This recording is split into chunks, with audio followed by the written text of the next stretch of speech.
Looking around the nation tonight, several protesters were arrested in New York City tonight after a grand jury decided not to indict a police officer in the apparent chokehold death of an unarmed man this past summer. This comes a week after a Ferguson grand jury also declined to hang up an indictment against a police officer in the death of an unarmed teenager. Marley Hall is live in Staten Island for us tonight. Marley, what's the latest? Well, Chloe, here on Staten Island, on the street where Eric Garner died, the grand jury's decision hits closest to home.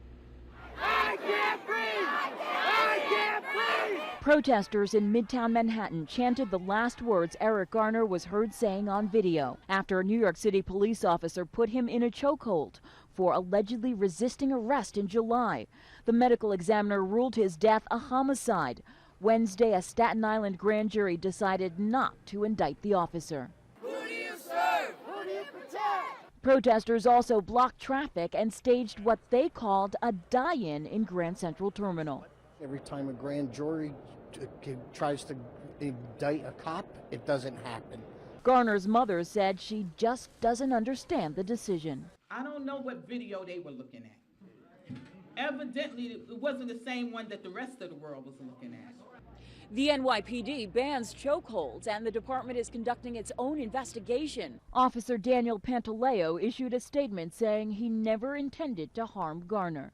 My family and I include him and his family in our prayers, and I hope that they will accept my personal condolences for their loss. But that apology was rejected.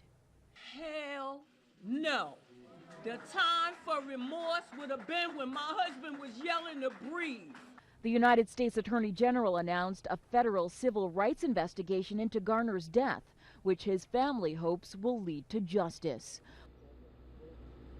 Now, more demonstrations are planned in the coming days. The Reverend Al Sharpton is calling for a march on Saturday the 13th.